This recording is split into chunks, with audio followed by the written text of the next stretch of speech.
Yes. Okay. Perfect. It's on. Okay. Jai Jinendra, everyone.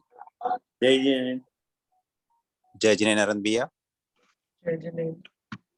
Thank you, everyone, for joining today's lecture for Daslakshan Dharma. I welcome you all on behalf of JCSF. Today is the third day of Daslakshan, and we are very, very excited to welcome Arand Bhaiya to continue to guide us towards path of moksha, basically. Yesterday's lecture was really good.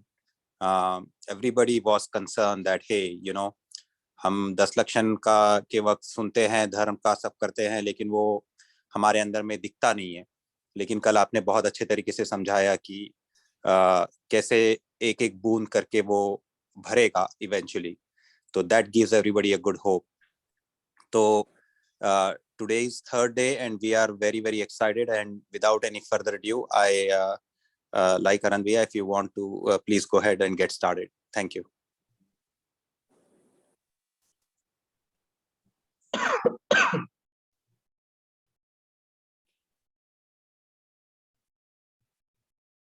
नमो अर्यन्ताणं नमो सिद्धाणं नमो आयर्याणं नमो वज्रायाणं नमो लोये सौसाहुणं. पंच परमेष्टि भगवान की जय. जैन धर्म की जय. पर्युषण महापर्व की जय. आज हम सभी पर्युषण महापर्व के तीसरे दिन उत्तम आर्जव धर्म को सुनने के लिए बैठे. इस संसार में जीव को यदि सबसे कुछ कठिन बात है, सबसे दुर्लभ यदि कुछ है, तो आत्मबोध की प्राप्ति है. जगत में जानना बहुत सरल है, लेकिन वो ज्ञान बहुत दुर्लभ है जिस ज्ञान से जीव इस दुखों से हमेशा के लिए छूट जाए.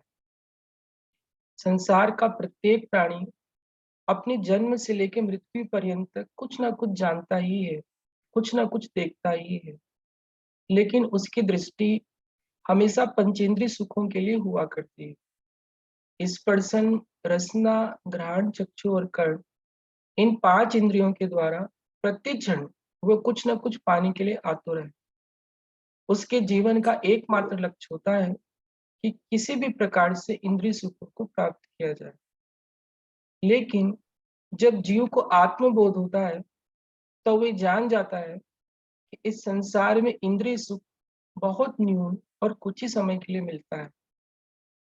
आत्मा का स्वभाव, उसका ज्ञान और दर्शन है. जब वो कर्म से छूटता है तो उसे ऐसा सुख प्राप्त होता है जो अविनाशी होता है. जैन आगम में, जैन धर्म में जिनेंद्र भगवान ने प्रत्येक जीव को एक बात बताई कि संसार में जिसे तुम सुख मान रहे हो वो क्षणिक है, वो सुख का आभास है, शाश्वत सुख नहीं है. 84 लाख जो योनियां है और 4 गति है, इसमें सिवाय दुख के जीव ने कुछ और प्राप्त नहीं किया.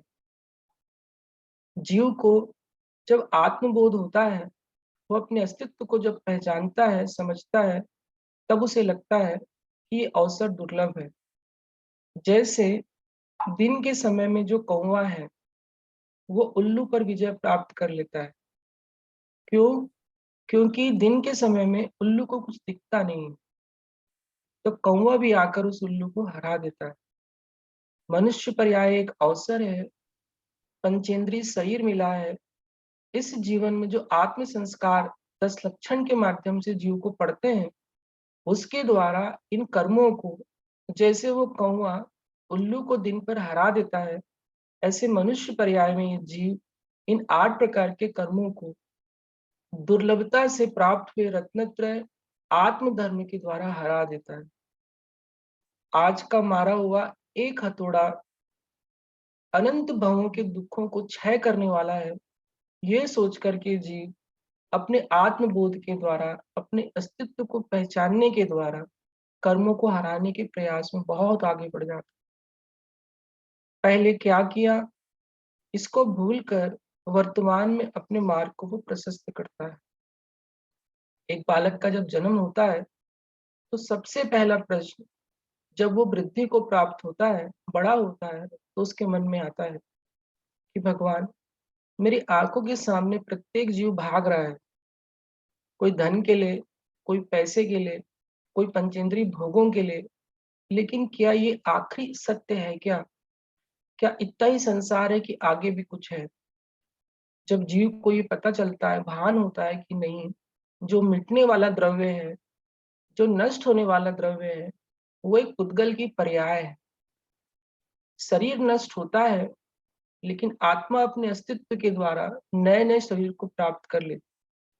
कर्माधीन होते हुए वो अनेक प्रकार के दुखों को प्राप्त करती है। जो जीव एक जन्म के सुख के प्रयास में जीते हैं, वो बहुत छोटे हैं। वो जीव बहुत महान है, जो अपने संसार का अंत करने के लिए प्रत्येक दिन बिताते हैं। छोटे छोटे युद्ध तो कोई भी कर लेता है, लेकिन कर्मों को हराने का जो युद्ध है, वो बहुत विरले पुरुष कर पाते हैं। उनकी सोच बहुआयामी सोच होती है, जहां पर वो कर्मों को नष्ट करने के लिए बाहर के शत्रु से नहीं लड़ते, अपने अंतरंग भावों से लड़ते हैं कि आज जो कषायिक भाव उत्पन्न हुए हैं, ये मेरे अपने नहीं हैं, ये कर्म के निमित्त से आ रहे हैं, मुझे इन्हें हराना है। बाहर के शत्रु से लड़ने के लिए आप क्या करेंगे? कुछ धनुष ले लेंगे, कुछ बाण ले लेंगे, कुछ औजार ले लेंगे, लेकिन अंदर के शत्रुओं से लड़ने के लिए जीवों को अपने उपयोग को निर्मल बनाना पड़ता है। 10 लक्षण धर्म, जहां हमने देखा कि जो प्रारंभ की 2 कषायें हैं, क्रोध और मान। एक क्रोध जो जीव को आवेश उत्पन्न कराता है, और एक मान वो होता है जो जीव को ये बताता है कि संसार में उसके अलावा दूसरा कोई बड़ा नहीं है। इस कसाय के अंत के बाद जो तीसरी कसाय है, आज उस कसाय के दमन का दिन है, जिसका नाम है मायाचारी, कपट। इसलिए तीसरा जो धर्म है, उत्तम आर्जो धर्म, आज कपट के नाश का, मायाचारी के नाश का दिन है कि इस संसार में जीव जो बाहर का रूप प्रकट कर रहा है और अंदर में कुछ और भाव रख रहा है, यही कपट है। छोटा बच्चा जब जन्म लेता है तो उसकी क्रियाएं, उसका मन, उसका वचन अलग अलग नहीं हुआ करती। वो जो दिखता है वही बोलता है, जो बोलता है वही मन में रखता है। एक प्रकार से वो छोटा बच्चा भले आत्म तत्व को नहीं जानता, लेकिन फिर भी एक प्रकार से आर्जव धर्म से युक्त होता है। जो मन में है उसी को वचन में लाता है, लेकिन जैसे जैसे इंद्रियों का विकास होता है, वैसे उसकी वृत्ति बदल जाती है। वो सोचता है कि मेरा जो शरीर है वो स्थूल क्रिया को करता है। शरीर की क्रियाएं प्रति समय आप नहीं बदल पाओगे, लेकिन परिणाम शरीर के चलते चलते आप अनंत रूप में बदल लोगे, अनेक भागों में बदल लोगे। बस इसी का जीव फायदा उठाते हुए बाहर कुछ और करता है और मन में कुछ और लक्ष्य लेकर चलता है। बस यहीं से मायाचार का जन्म होता है। जैन आगम में मायाचार को, कपट को कषाय क्यों कहा? एक प्रश्न आता है जैन धर्म में कि आत्मा के जो प्रदेश हैं वो हिलते हैं कि स्थिर हैं? तो शास्त्रों में लिखा कि जिस जीव के आत्मा के प्रदेश हिल रहे हैं, वो तीव्र कर्म का बंध कर रहा है। सिद्धालय में सिद्ध भगवान के प्रदेश हिलते नहीं है, स्थिर है। प्रदेशों का चलायमान होना, इसका तात्पर्य ये है कि जीव अभी कर्मों को बांध रहा है, क्योंकि अंदर में कषायिक भाव और लेशाएं विद्यमान है। जब तक अंदर की वृत्ति स्थिर नहीं होती है, तब तक बाहर की वृत्ति स्थिर नहीं होती है। जब अंदर की वृत्ति स्थिर होती है, तो बाहर का शरीर शांत हो जाता है। बाहर मैं दौड़ रहा हूँ और सोचूं अंदर से शांत हो जाऊं, ऐसा कभी नहीं होता। इसलिए जीव पहले मन में प्लानिंग करता है, मन में योजना बनाता है, और जब मन में योजना बनती है तो बाहर उसको क्रियान्वित करता है, जिसे चरणन योग की भाषा में कहते हैं समरम, समारंभ और आरंभ। कार्य करने के पहले योजना बनाना संरंभ है, उसके लिए सामग्री जुटाना समारंभ है, और उस सामग्री से कार्य को एग्जीक्यूट करना संभ्रम, समारंभ और आरंभ में आरंभ है।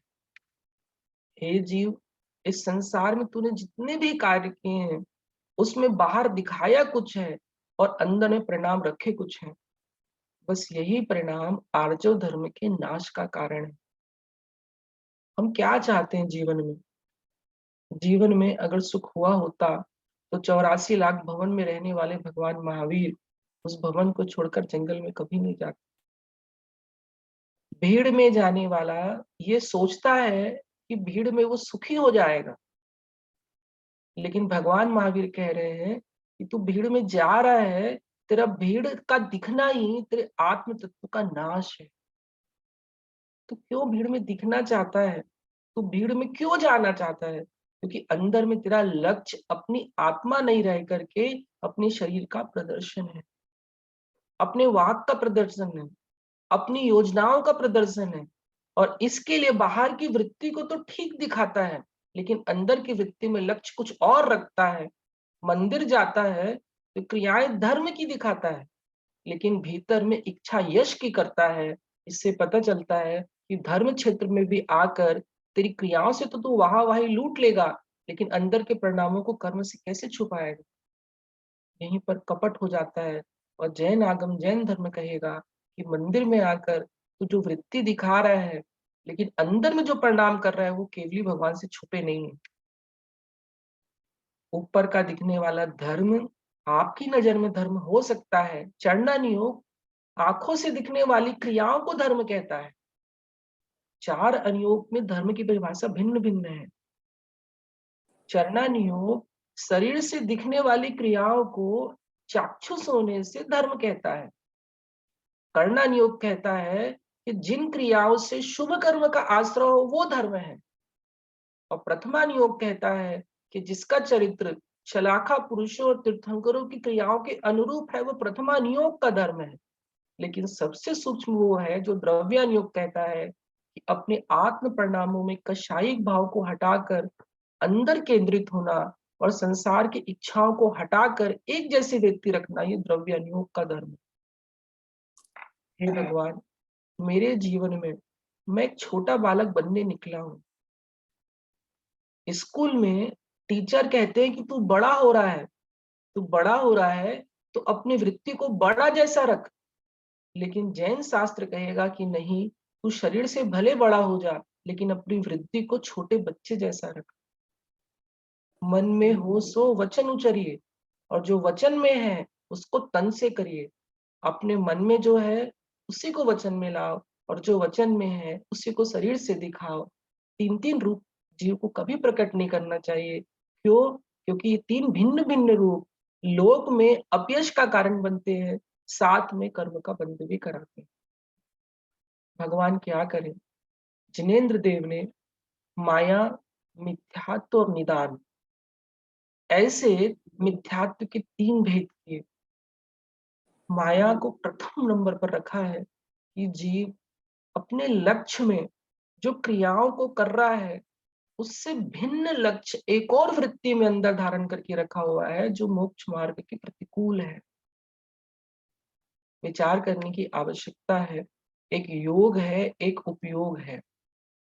एक योग है, एक उपयोग है। एक ज्ञान है, एक दर्शन है, और एक मन वचन और काया है। ऐसे 6-7 भेद मैंने अभी भी आपको कहे हैं। मंदिर में भगवान के सामने हाथ जुड़ता है तो लोग कहते हैं धर्मात्मा है। क्या दिखा? शरीर की क्रिया दिखी, योग दिखा। लेकिन जिनेंद्र देव कहेंगे बाहर का दिखने वाला योग, जिसको स्थूल मन वचन काय कह रहे हैं, वो धर्म नहीं है, वो उपयोग नहीं है। उपयोग अंदर की धारा है।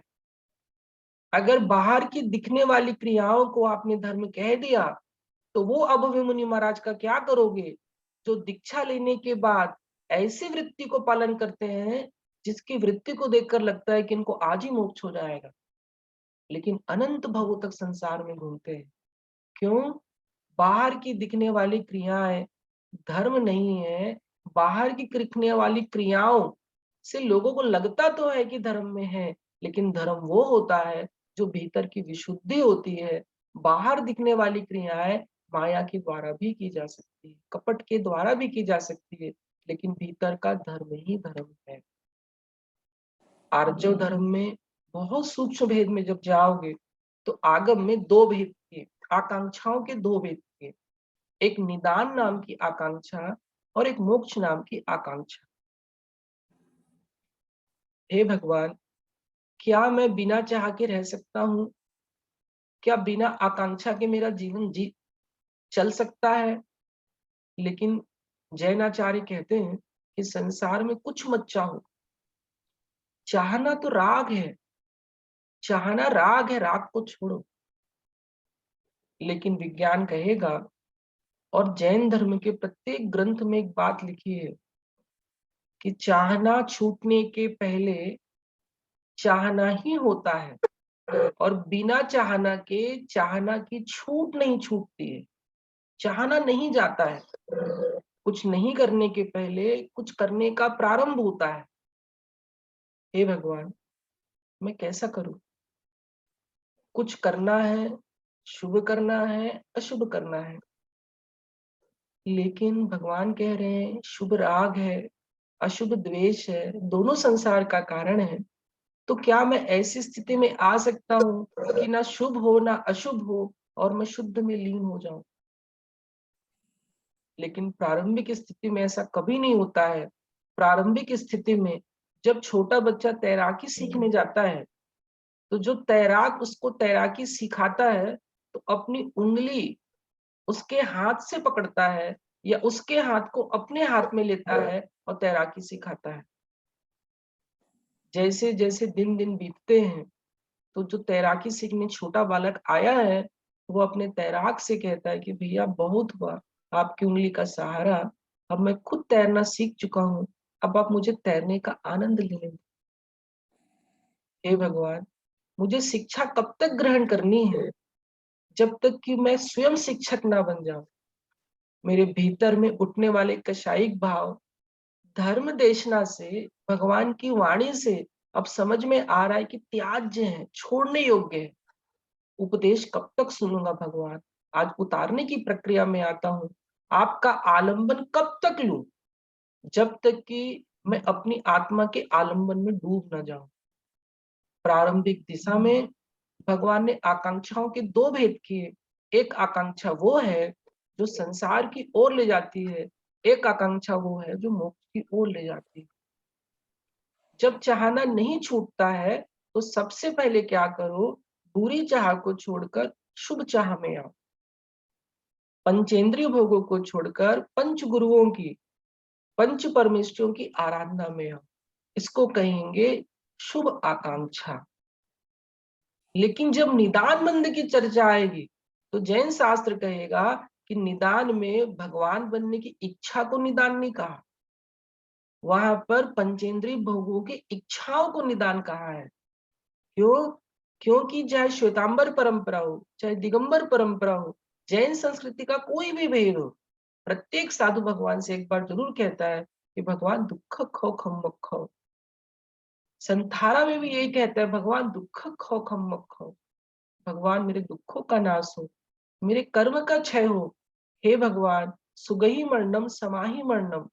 हे भगवान, मुझे सुगति की प्राप्ति हो, मेरे संथारा की प्राप्ति हो।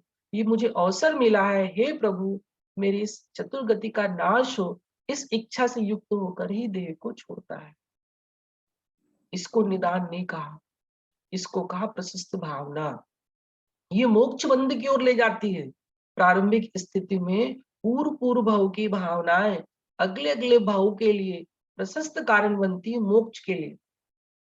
इसीलिए जब जीव घर में खाली बैठा है तो उसके मन में सबसे पहला विचार आता है कि क्या करूं। प्रत्येक क्षण ये सोचता है क्या करूं। कुछ लोग घर में झाड़ू लगा रहे हैं, कुछ लोग बगीचे में पानी डाल रहे हैं, कुछ लोग पुस्तक पढ़ रहे हैं, कुछ लोग चुनाव लड़ रहे हैं, कुछ लोग टीवी देख रहे हैं, कुछ ना कुछ तो कर रहे हैं। बिना करे जीवन निकले कैसे? और विज्ञान तो ये कहता है कि जब आपकी उम्र 55, 60, 65 हो जाए तब भी कुछ तो करते रहना। अगर खाली दिमाग रहेगा तो बीमारियां आएगी। लेकिन जैन धर्म तो कुछ और कह रहा है। कुछ करना, छोड़ना धर्म ध्यान है। लेकिन वो कब आएगा?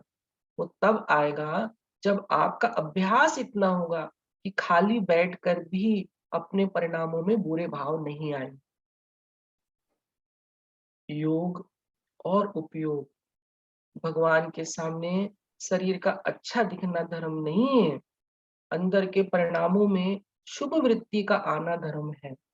तो क्या मंदिर जाना छोड़ दूं क्या? क्या धर्म करना छोड़ दूं क्या? क्या शरीर को मुनिराजों के पास ले जाना छोड़ दूं क्या? नहीं। शरीर की वृत्ति को शुभ रखते हुए आत्म वृत्ति को सुधारना आर्जव धर्म की शुरुआत है। मैं परिणाम अच्छे रखता हूँ, लेकिन मेरे हाथ में भाला है, हंसिया है और जानवरों की गर्दन काट देता हूँ, तो आप कैसे कह दोगे कि आप धर्म में हो? बोले मेरे तो नमोकार मंत्र का जाप चल रहा है, लेकिन मेरे हाथ में तो चाकू है और उस चाकू से मैं जानवरों को रोज मार रहा हूँ और बोले नमोकार का पाठ कर रहा हूँ। ऐसा नहीं होता है कि अंदर में नमोकार का पाठ चले और अपने हाथों के द्वारा जीवों का घात हो जाए। कभी नहीं होता। अंदर की बुरी वृत्ति आपकी क्रियाओं को अप्रशस्त ओर लेके जाती है। चरणान योग कहेगा कि जिसका चरण ही अच्छा नहीं है, उसके परिणाम तो नियम से खराब है। व्याप्ति की चर्चा आती न्याय ग्रंथों में, किसके होने पर क्या होता है, इसे कहते हैं व्याप्ति। जैसे पहाड़ में मैंने धूम उठते हुए देखा, तो सबसे पहले सूचना मिलती है धूम को देखते ही कि निश्चित रूप से वहां पर अग्नि है ही। अगर धुआं उठा है तो धुआं तभी उठता है जब अग्नि है। अगर बुरी क्रियाएं दिख रही है, इसका मतलब अंदर में पाप है। ये इसको बोलेंगे व्याप्ति। लेकिन अब उसी पहाड़ में पहुंच के आप देखो, कुछ अग्नि ऐसी भी है जिस अग्नि के जलने के बाद धुआं नहीं। इसलिए माता के जो स्वप्न दिगंबर रामनय में 16 और श्वेतांबर रामनय में 14, 14-12 जो भी हैं, उसमें एक स्वप्न है क्या कि जब माता रात्रि के पहर में स्वप्न देखती है कि तीर्थंकर जब गर्भ में आते हैं, तो उसमें एक स्वप्न में माता देखती है कि एक ऐसी अग्नि जल रही है जिसमें धुआं नहीं है। इसको निर्धूम अग्नि कहते हैं। इसका मतलब ये है कि तीर्थंकर भगवान जिस देह को लेकर के जन्म लेने वाले हैं, अब उसमें अग्नि जलने वाली नहीं है, अब सीधा वो मोक्ष जाने वाले, कर्म को नष्ट करने वाले। ये दोहला होता है।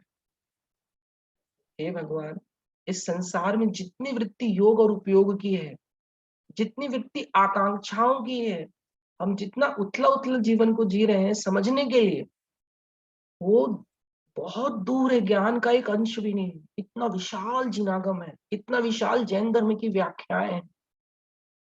करते करते करते पता चलता है कि मंदिर में खड़ा होकर मैं प्रतिमाओं को ठीक से देखना भी नहीं जानता हूँ, भगवान को निहारना भी नहीं जानता हूँ। मैं समुद्र के किनारे खड़े होकर समुद्र की लहरों से ज्ञान लेना नहीं जानता हूँ। मैं प्रधानमंत्री को जब भाषण करते देखता हूँ, तो प्रधानमंत्री के मन को पढ़ना नहीं जानता हूँ। हम ऊपर की क्रियाओं को देखते देखते आकलन करते हैं, अंदर की भीतर वृत्ति को कभी खोजने की कोशिश ही नहीं की। जब एक डॉक्टर एक पेशेंट का ऑपरेशन करता है, उसका भाव कैसा होता है, वही डॉक्टर जब अपने बच्चे का ऑपरेशन करता है तो भाव कैसा।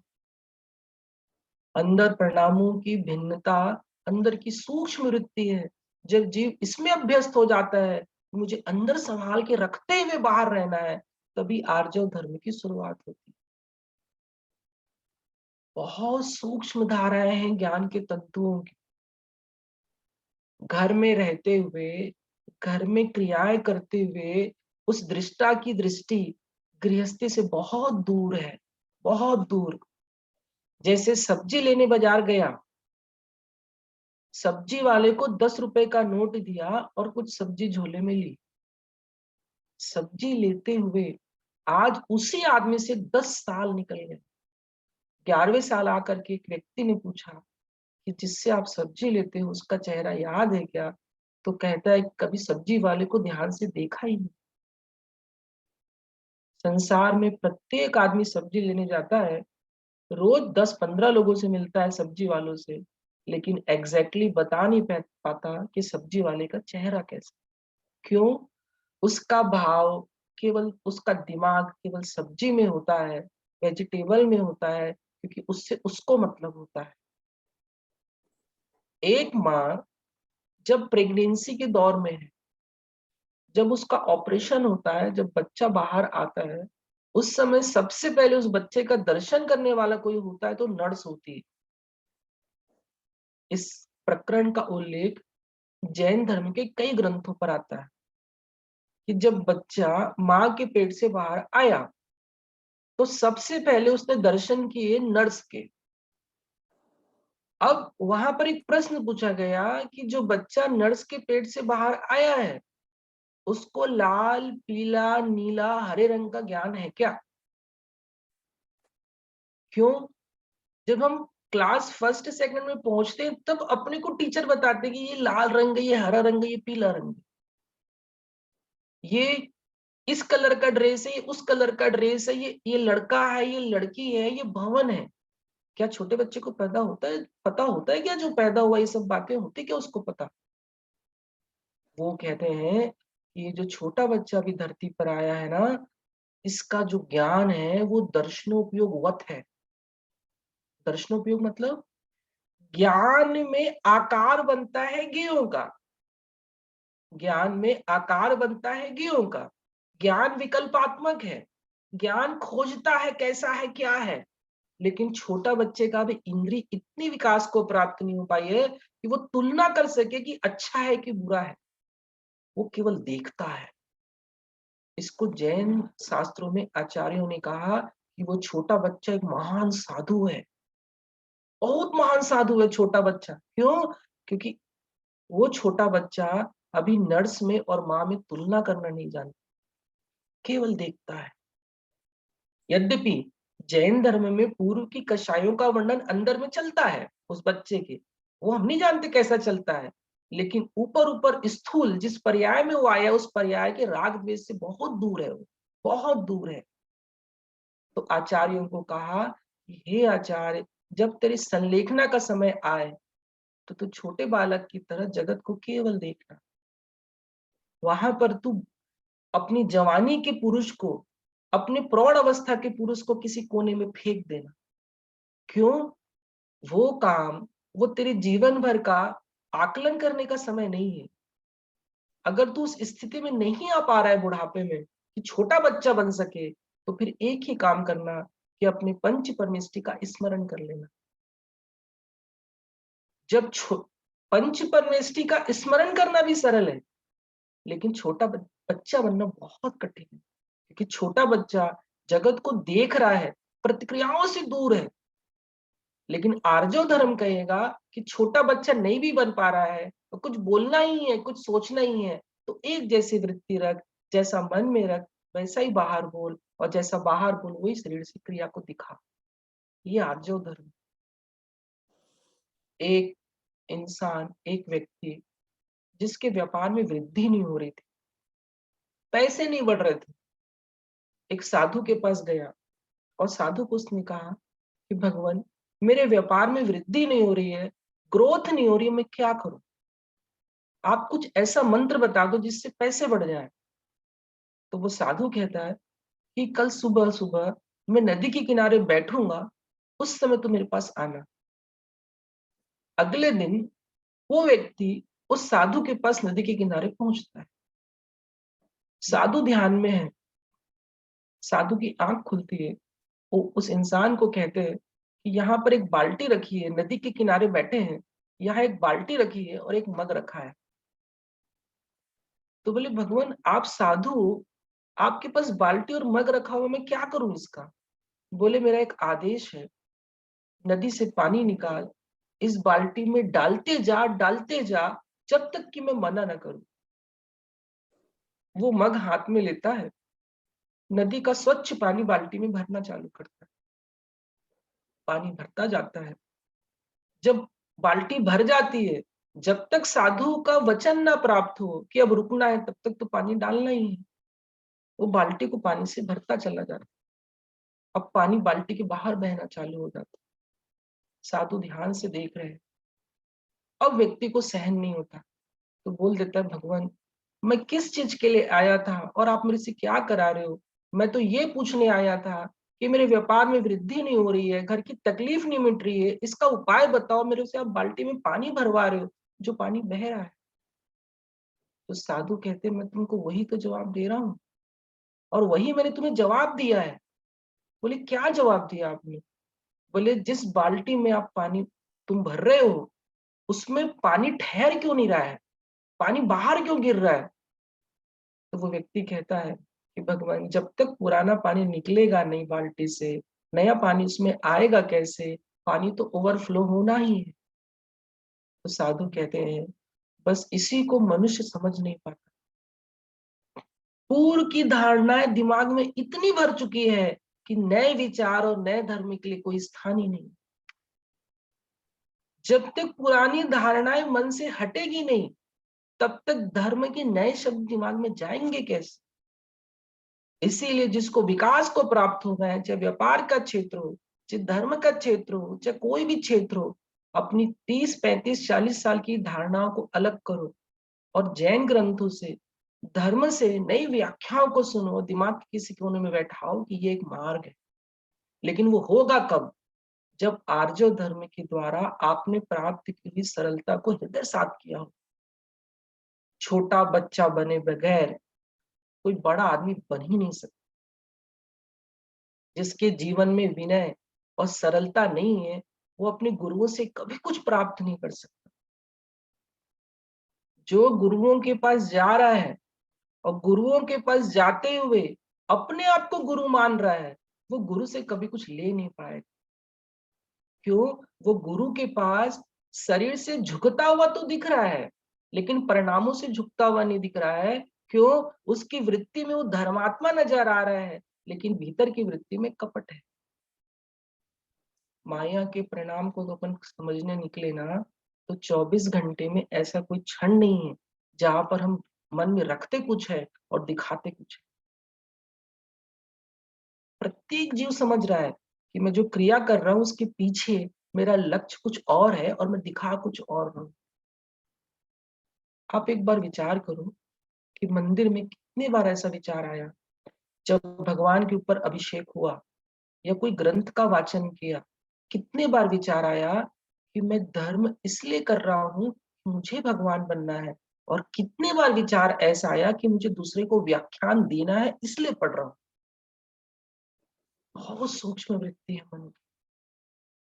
बड़े बड़े साधु जो वाचन करने बैठे हैं, उनके मन में ये ख्याल खो चुका है कि मैं वाचन अपनी आत्मा के लिए कर रहा हूँ। लेकिन 90% मौकों पर ऐसा हो रहा है कि व्याख्यान स्व के लिए नहीं, पर के लिए चल रहा है। ये भी कपट का एक सूक्ष्म भेद है। जिनेंद्र देव कहेंगे बेटा, तू दूसरे को पढ़ाने गया था ना, इसलिए तू भगवान बनने के लायक नहीं है। जिस दिन तू स्वयं पढ़ने और अपने लिए पढ़ने बैठेगा, उस दिन तू भगवान बनने के मार्ग में सबसे पहले आए। हर जगह खोजना पड़ेगा कि मेरा मन कहाँ जा रहा है और मेरा लक्ष्य क्या है। छोटा बालक जो है वो अपनी क्रियाओं में भगवानवत क्रिया रखता है। हे भगवान, मैं शरीर से बड़ा हो रहा हूं, लेकिन कसायों से नीचे गिर रहा हूं। इस बात की जब तक पहचान नहीं होगी, तब तक 10 लक्षण का एक एक धर्म कान में तो आएगा, लेकिन आत्मसात होने वाला नहीं, कभी भी नहीं। योग और उपयोग, मन, वचन और काया, 3 प्रकार के योग जीव जान रहा है। मैं बोल रहा हूं, शुभ उद्गल निकल रहा है, शब्द आ रहा है, मैं दिखा रहा हूं शरीर की क्रियाएं ये है, लेकिन मन चूंकि दिखता नहीं है, इसलिए वहां से जीव अपना दांव खेल देता है और लोगों की नजर में दिखाता है कुछ और मन से बांधता है कुछ और। इसीलिए जैन ग्रंथों में एक बात कही है कि वेश्या तो कर रही है पुण्य का बंध और धर्मात्मा सेठ कर रहा है पाप का बंध। एक राजा अपने वजीर के साथ, अपने मंत्री के साथ वार्ता में है, चर्चा में है, और अपने वजीर को कहता है कि अपन अपने राज्य में चलते हैं भेष बदल के, और भेष बदल के चलते हैं और ये देखते हैं कि राज्य में कहाँ कहाँ अन्याय हो रहा है। तो राजा अपने वजीर के साथ भेष बदल के एक चौक में आते हैं, अपने नगर के चौक में आते हैं। तो वहां देखते हैं कि उस रोड में, उस रास्ते में एक लाश पड़ी है।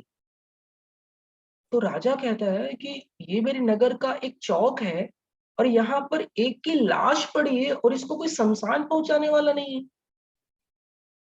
तो अपने वजीर को बोलता है चलो अपन शमशान पहुंचाएंगे, लेकिन सबसे पहले इस आदमी के बारे में पता तो करो कि आसपास हजारों लोग घूम रहे हैं, इसके लाश को कोई उठा क्यों नहीं रहा है, घर तक पहुंचा क्यों नहीं रहा है।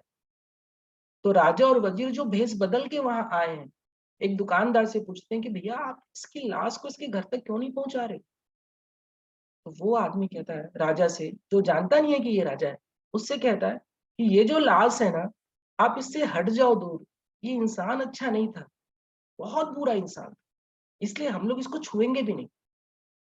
वो दूसरी दुकान में जाके पूछते हैं, दूसरे आदमी से पूछते हैं कि इसकी लाश को आप उठा क्यों नहीं रहे हो। तो वो भी वही जवाब देता है कि ये जो लाश पड़ी है अच्छे इंसान की नहीं है, इसको आप स्पर्श मत करना, पड़े रहने दो, सड़ने दो रोड में इसकी लाश को।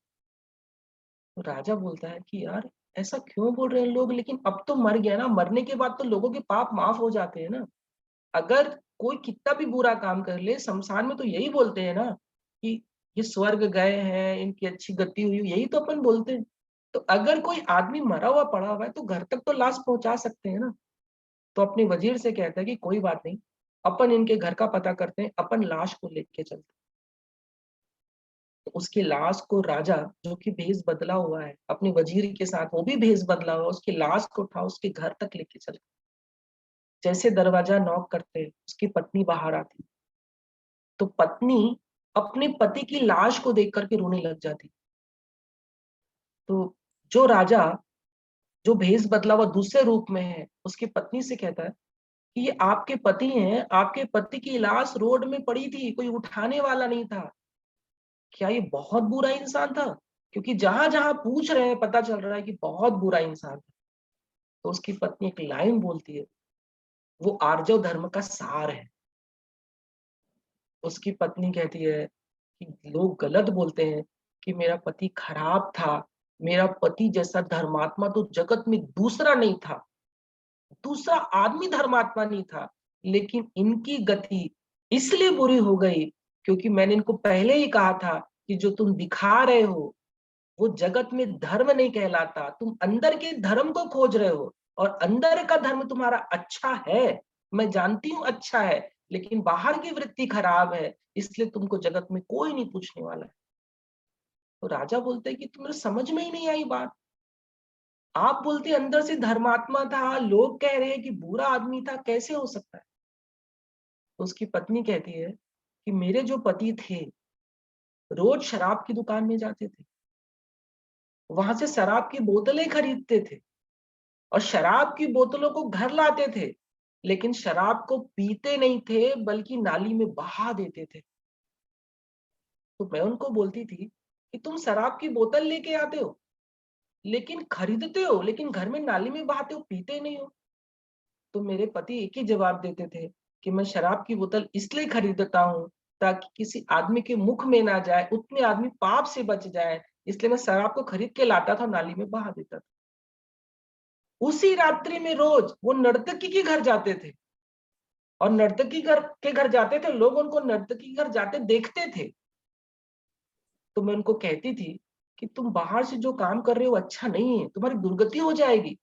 तो नर्तकी के घर जाकर ये उनको पैसा देते थे और नर्तकी को कहते थे कि तुम वेश्यावृत्ति का काम मत करना, तुम नाच का काम मत करना, इस पैसे को रखो और आज शांति से सो, जब जब पैसे रहेंगे मैं तुमको पैसा दे दूंगा, लेकिन उस दिन पाप मत करना। तो उनकी पत्नी कहती थी कि तुम्हारी बाहर की वृत्ति खराब है, इसलिए जगत तुमको मानेगा नहीं, अंदर की वृत्ति अच्छी है इसलिए तुम भगवान बनोगे। लेकिन क्या करें, जगत बाहर का देख के धर्म अधर्म को खोजता है, लेकिन केवली भगवान और कर्म भीतर के धर्म को देखते हैं, इसलिए तुम भगवान बनोगे मैं जानती हूँ, लेकिन लोगों की नजर में तुम्हारी दुर्गति होगी। लेकिन राजा कहता है कि अगर ऐसा है तो क्या इतना बुरा पाप किया, क्या इसने तो अच्छा काम किया, इसका तो अच्छा होना था, लेकिन लाश तो रोड पे पड़ी थी।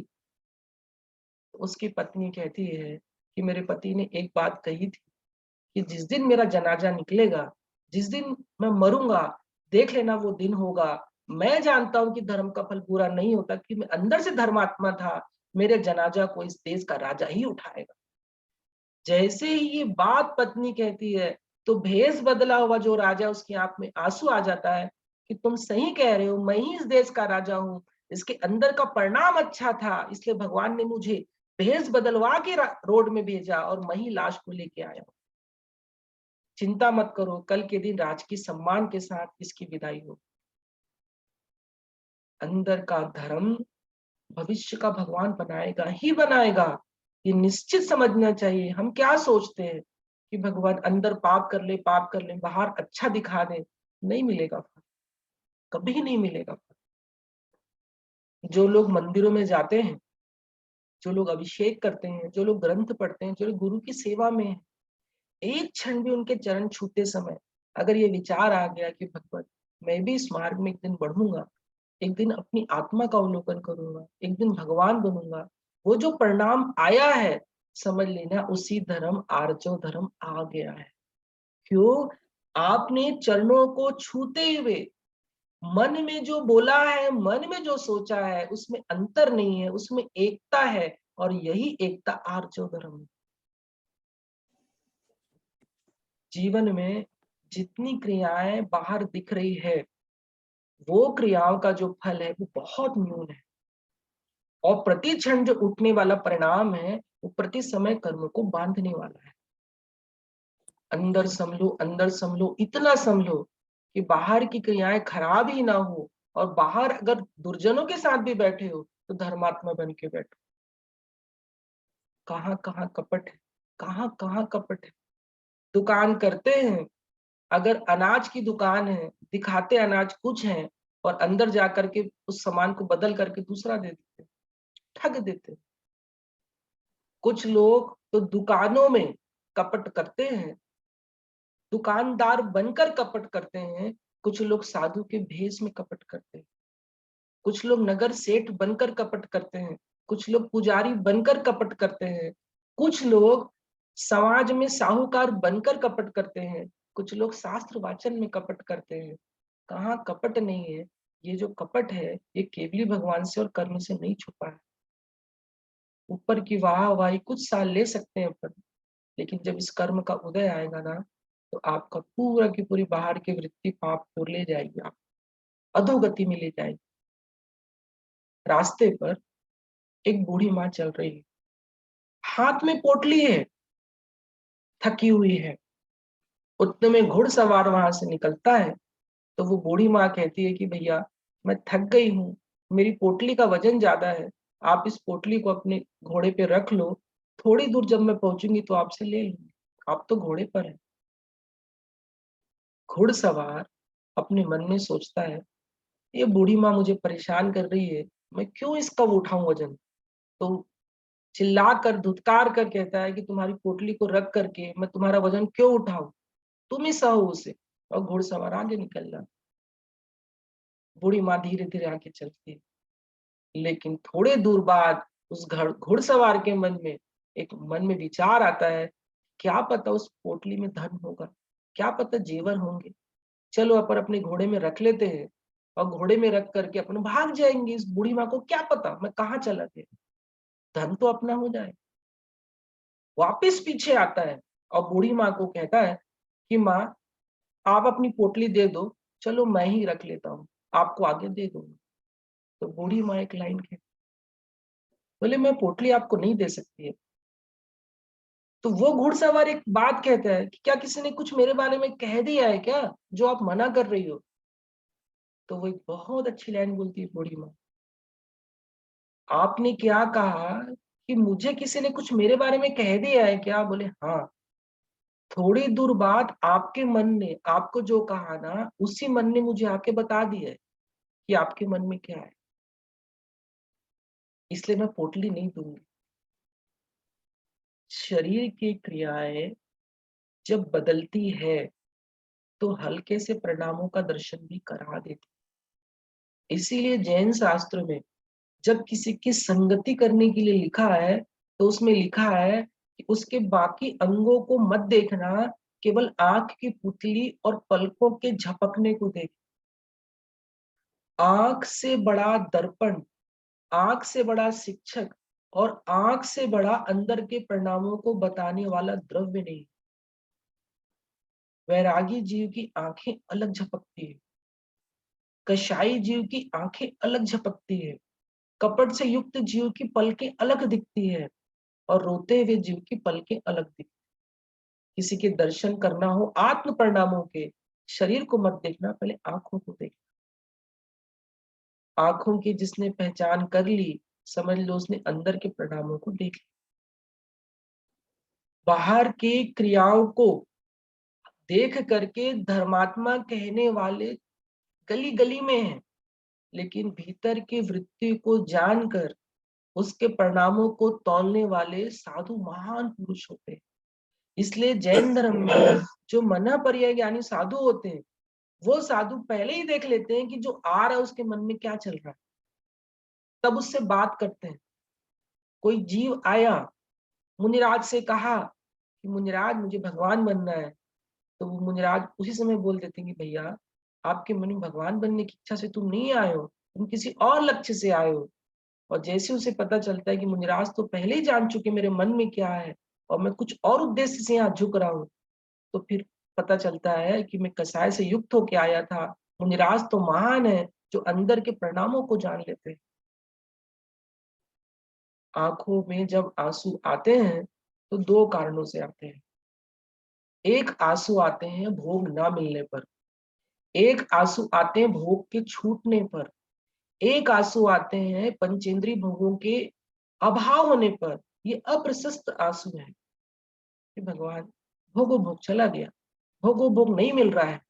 लेकिन एक आंसू वो आता है जो चतुर्गति से जीव को दूर करे या चतुर्गति के दुखों से छुटकारा पाले या पंच परमिष्टि का वियोग हो, तब आंख से आंसू आते कि भगवान आपका शासन जा रहा है, अब बुढ़ापा आ रहा है, अगले जन्म में आप मिलोगे कि नहीं मिलोगे, ये चिंता हो रही है। तो ये जो आंसू बहते हैं, ये आंसू अलग ही आंसू है।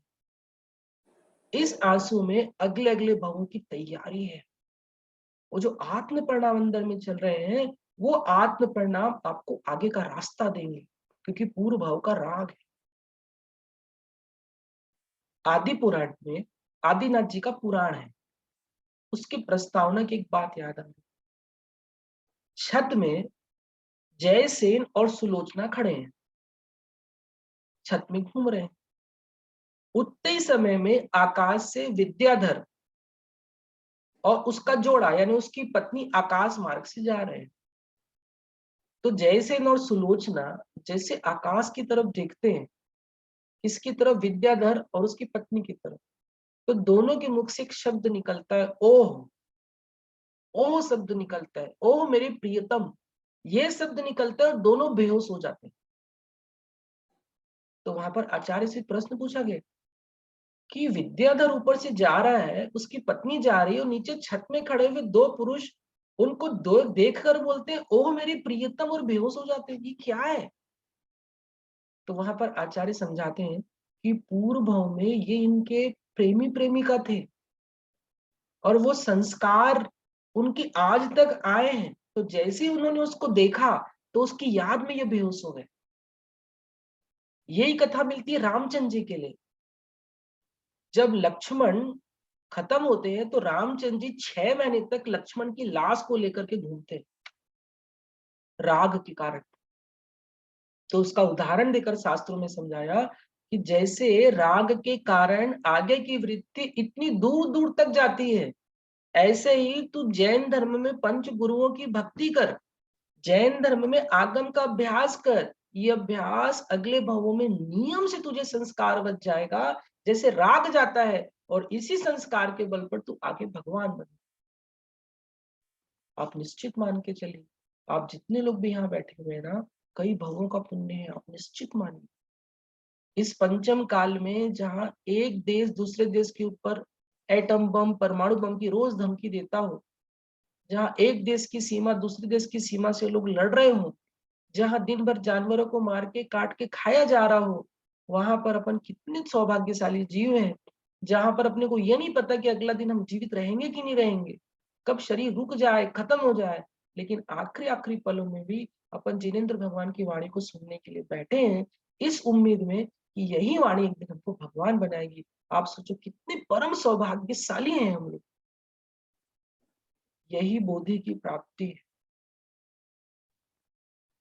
घर में प्रत्येक जीव रह रहा है, लेकिन घर में घर वालों के बीच रहते हुए भी उनके बीच नहीं रहना साधु बनने की सबसे बड़ी पहचान है। माँ का व्यवहार अलग है, पत्नी का व्यवहार अलग है, पापा का व्यवहार अलग है। सबके बीच रहते हुए सबको निभाना है, किसी को किसी से झगड़ा ना हो उसको रोकना है, उसके बीच में अपने परिणामों को भी संभालना है। यही साधु पुरुष का लक्षण है। उनकी उनसे नहीं जम रही, इनकी इनसे नहीं जम रही, उसके परिणाम कुछ, इसके परिणाम से कुछ, सब कसाय में जी रहे। इस मनुष्य पर्याय में कसाय से बड़ा विनाशिक कुछ नहीं, कुछ भी नहीं। कपट का फल बुरा ही है, बुरा ही है, बुरा ही है। क्यों? क्योंकि जब जब माया आएगी आपका लक्ष्य बदल जाएगा। जब जब शास्त्र के पन्ने पलटो तो पन्ने पलटते समय यही सोचना चाहिए कि भगवान मेरी आंखें पन्नों पर है, मेरा शरीर स्थिर है, लेकिन मेरे मन में कुछ और क्यों चल रहा है? अगर कुछ और चल रहा है तो समझ लो कि आर्जव धर्म का नाश हो गया। कपट करने के लिए जीव क्या नहीं करता। एक बार एक इंसान एक किसान के पास गया, उसे कहता है तू अपना कुआं मेरे को बेच दे। किसान भोले भाले होते बेचारे, अपना कुआं उनको बेच दिया। कुआं बेचने के बाद में अगले दिन कुएं से पानी निकाल रहा है, तो वो साहूकार आके बोलता है एक लाइन, जिसको सुन के किसान सोचता है कि क्या जगत में इतना भी पाप हो सकता है। वो साहूकार आके बोलता है कल मैंने तेरे को कुआं बेचा है, तू कुएं से पानी निकाल रहा है। मैंने तेरे को कुआं बेचा है लेकिन कुएं का पानी नहीं बेचा था कल। साहूकार क्या बोलता है, कल मैंने तुमको कुआं बेचा था, कुएं का पानी नहीं बेचा था। पानी मेरा है, पानी तुम निकाल नहीं सकते। किसान के आंख में आंसू आ जाते हैं, भैया कुआं खरीदा है तो कुएं का पानी भी तो मेरा ही होगा ना। आप कैसी बात कर रहे हो? मेरे को ठगने के लिए आप इतना कपट किया आपने।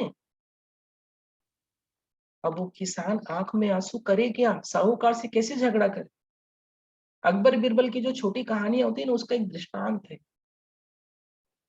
तो वो किसान रोते रोते बिरबल के पास जाता है, अकबर के पास जाता है। अकबर को कहता है कि भगवान, कल मैंने इनसे कुआं खरीदा था और आज जब मैं कुएं से पानी निकाल रहा हूं तो ये आके कहते कि मैंने कुआं बेचा, कुएं का पानी नहीं बेचा, आप पानी नहीं ले सकते।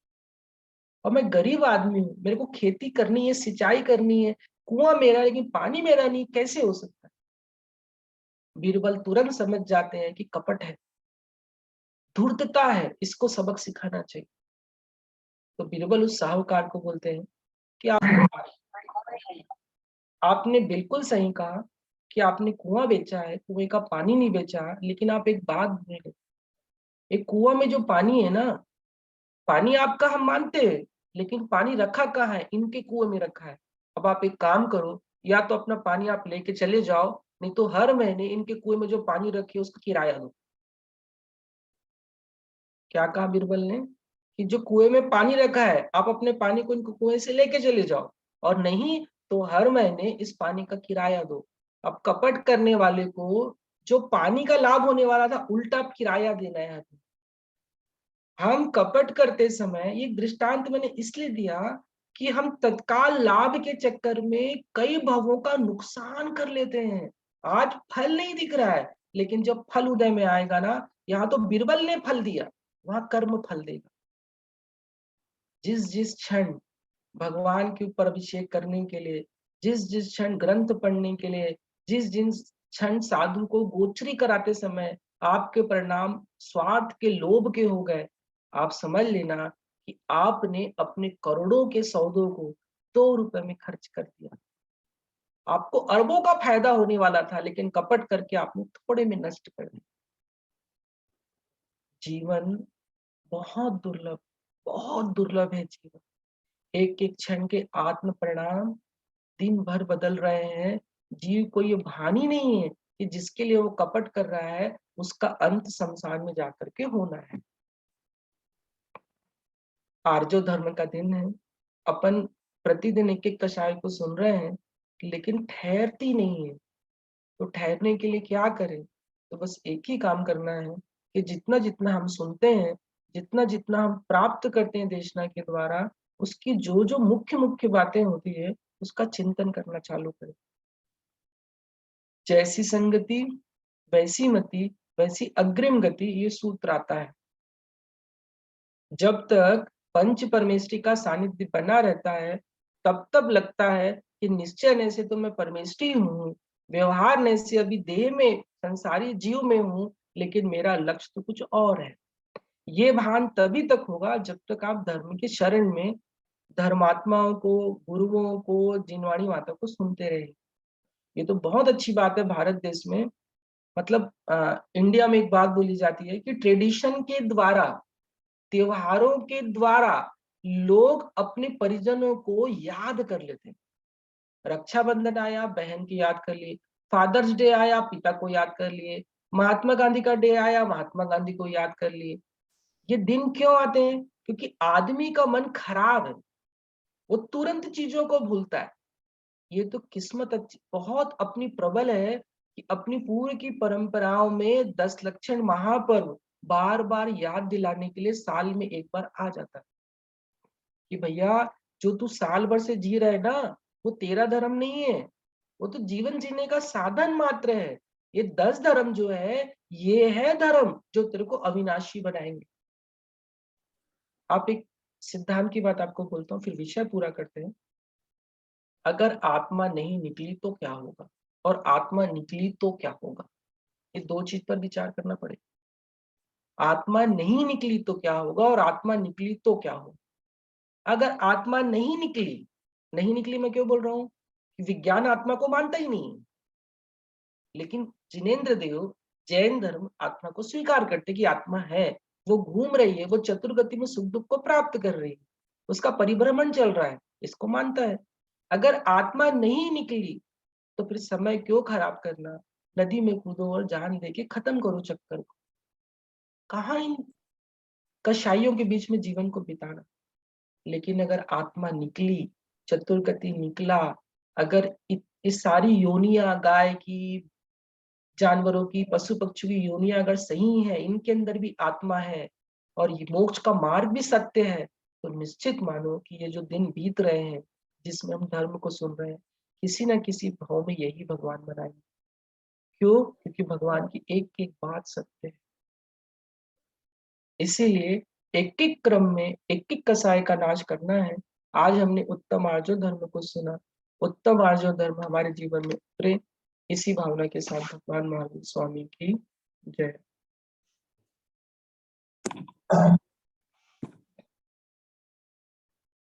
Thank you very much, Aran Bhaiya. Excellent lecture. Lot of good examples. बहुत अच्छे तरीके से और बहुत सरल भाव में आपने समझाया. Does anybody have any questions on today's lecture? It was very wonderful. Aryan Bhai, thank you so much. Jai Jinendra, Jai Jinendra. Okay. Mahendra भाई, आपको कुछ कमेंट है? हरिन भाई, आपने अति अति अति अति सुंदर आपने सत्संग करवाया और बहुत अच्छी तरह से आपने उदाहरण भी दिया और अच्छी तरह से हमारे परिणाम को हमें कैसे स्वस्थ रखे उसकी पर आपका सारा प्रवचन वजन था।